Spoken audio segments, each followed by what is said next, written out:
에스겔서 35장 1절부터 15절 말씀입니다. 구약성경 1206면입니다. 에스겔서 35장은 에돔에 대한 심판을 말하고 있습니다. 하나님께서는 회복의 약속을 주셨지만 그 이후에도 하나님의 공의가 하나님의 백성을 괴롭히는 자들에게 임할 것을 보여주십니다. 오늘 말씀을 통해서 우리가 알 수 있는 몇 가지가 있습니다. 첫째로 남의 불행을 이용하면 안 됩니다 라는 것입니다. 남의 불행을 이용하면 안 됩니다. 우리 3절 4절 말씀 같이 읽겠습니다. 이르기를 주 여호와께서 이같이 말씀하시되 세일사나 내가 너를 대적하여 내 손을 네 위에 펴서 내가 황무지와 공포의 대상이 되게 할지라. 내가 내 성읍들을 무너뜨리며 내가 황폐하게 되리니 내가 나를 여호와인 줄을 알리라. 아멘. 세일산은 에돔의 영토입니다. 그런데 하나님께서 세일산을 대적하겠다라고 말씀하십니다. 하나님께서 직접 에돔의 적이 되게 하신다는 말씀입니다. 이 심판을 통해서 여호와가 하나님인 줄 알게 될 것이다. 여러분, 에돔은 남유다의 멸망을 전후해서 이스라엘이 겪고 있는 국가적인 재난을 틈타서 악행을 저지른 사람들입니다. 세일산은 사해 남쪽과 아라바 계곡 동편에 위치한 에돔 족속이 살던 곳입니다. 이스라엘과 에돔은 혈연적으로는 가까운 형제 민족이었지만 그들 사이에는 깊은 역사적인 골이 존재하고 있었습니다.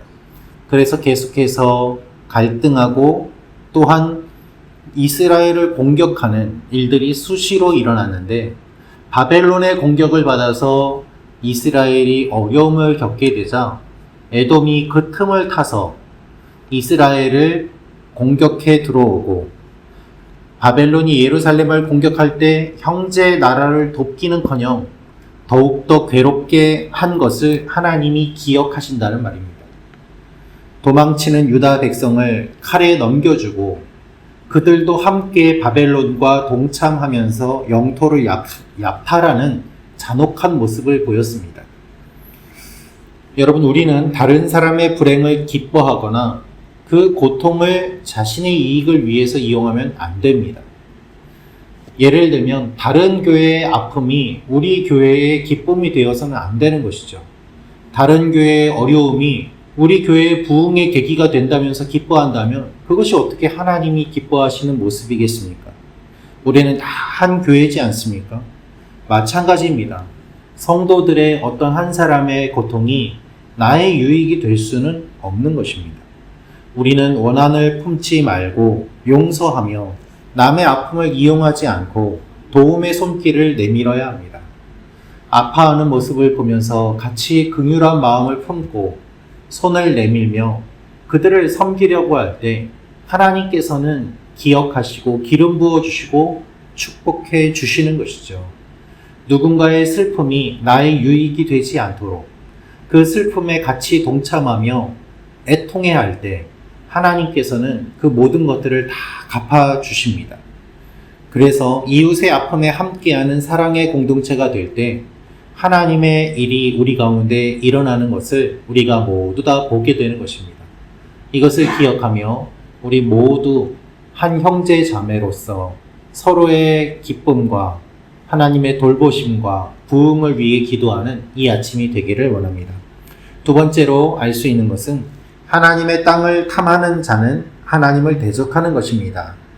하나님의 땅을 탐하는 자는 하나님을 대적하는 것입니다. 우리 10절부터 13절 말씀 같이 읽겠습니다. 내가 말하기를 이 두 민족과 두 땅은 다 내 것이며 내 기업이 되리라 하였도다. 그러나 여호와께서 거기에 계셨느니라. 그러므로 주 여호와의 말씀이니라. 내가 나의 삶을 두고 맹세하노니 내가 그들을 미워하여 노하며 질투한 대로 내가 내게 행하여 너를 심판할 때에 그들이 나를 알게 하리라.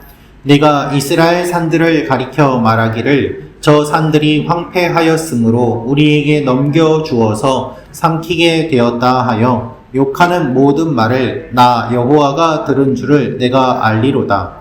너희가 나를 대적하여 입으로 자랑하며 나를 대적하여 여러 가지로 말한 것을 내가 들었노라. 아멘. 에돔의 두 번째 죄는 영토에 대한 야욕입니다. 아스루와 바벨론에 의해서 북이스라엘과 남유다의 백성들이 추방되고 포로로 잡혀가자 에돔은 빈 땅을 차지할 기회가 왔다고 좋아하였습니다. 그런데 하나님이 거기에 계셨다는 것이죠. 고대 근동의 사고방식에 따르면 백성이 추방되고 도성이 파괴되면 그들을 지켜주던 신도 떠난 것이 됩니다. 그러나 하나님은 백성들이 다 떠나갔어도 황폐하게 되었어도 그 땅을 하나님이 지키고 계심을 말씀하십니다. 여호와 삼마 하나님이 거기 계시다. 이 말씀이 에스겔서 마지막 구절에도 나옵니다. 심판의 한복판에서도 하나님은 하나님의 땅을 지키시고 그 땅을 탐하는 자들을 심판하실 것을 말씀하십니다. 사람이 땅을 지키는 것이 아니라 하나님이 땅을 지켜주심을 알려주시는 것이죠. 하나님은 언제나 땅을 말씀하십니다. 가나안을 주신 하나님, 그 하나님이 왜 땅을 말씀하시는가 하면 우리가 거할 곳을 예비하신다는 것이죠. 그래서 그것이 침범받으면 하나님은 그냥 두지 않으십니다. 오늘도 하나님의 나라를 주님께서 지키시고 하나님의 백성들을 주님께서 붙잡아 주십니다. 이것을 기억하며 하나님 앞에 은혜를, 도움을 사모하며 나아가는 여러분과 제가 되기를 원합니다. 마지막으로 알 수 있는 것은 하나님은 대적에게 그대로 되돌려 주십니다. 하나님은 대적에게 그대로 되돌려 주십니다. 우리 14절, 15절 말씀 같이 읽겠습니다. 주 여호와께서 이같이 말씀하셨느니라. 내가 너를 황폐하게 하되 이스라엘 조수의 기업이 황폐하고 즐거워한 것 같이 세일사나 너와 에돔 온 땅이 황폐하리니 내가 여호와인 줄을 무리가 알리라 하셨다 하라. 아멘. 하나님은 에돔이 교만하게 말한 것을 다 들으셔서 에돔의 말과 행위에 대한 최종적인 심판을 선언하십니다. 이스라엘이 회복될 때에, 즉 온 땅이 즐거워할 때에 내가 너를 황폐하게 할 것이다 라고 말씀하십니다. 15절은 이 심판의 공의성을 다시 한번 강조합니다. 너와 에돔 온 땅이 황폐하리니 내가 여호와인 줄을 무리가 알리라 하셨다. 네가 즐거워했던 것처럼 내가 너를 황폐하게 할 것이다. 남의 아픔을 기뻐했던 네가 이제는 아파하게 될 것이다. 그래서 내가 공평하게 심판하는 하나님인 것을 모든 무리가 알게 될 것이다 말씀하십니다. 이 말씀은 에돔의 교만을 꺾기 위한 것만이 아니라 이스라엘의 회복을 위한 길을 열어주는 것입니다. 이스라엘을 괴롭혔던 에돔이 심판을 받음으로 말미암아 하나님은 공의를 회복시키시고 하나님의 백성들의 억울함을 풀어주십니다. 우리가 바른 길을 걸어갈 때 하나님께서 기억하시고 갚아주시고 잘못된 길을 걸어갈 때 하나님은 기억하시고 반드시 책망하십니다. 이것을 기억하며 오늘도 어렵지만 바른 길을 걸어가는 여러분과 제가 되기를 주님의 이름으로 축원합니다. 기도하겠습니다. 참 좋으신 아버지 하나님, 하나님께서 에돔을 멸망시키실 것이라는 말씀을 우리가 들었습니다. 남의 아픔을 기뻐하지 않게 하시고 우는 자들과 같이 울고 기뻐하는 자들과 같이 기뻐하는 하나님의 마음을 품으며 나아가는 주님의 자녀들이 되게 도와주시옵소서. 하나님, 오늘도 하나님 앞에 우리가 어렵지만 진실된 길을 걸어가게 하여 주시고 그 길을 걸어갈 수 있는 용기를 저희에게 더하여 주시옵소서. 원근각지에 있는 우리 교회 성도님들 주님께서 붙잡아 주시고 어떠한 상황과 형편에 있든지 주님이 함께 하심을 잊지 않게 하여 주옵소서.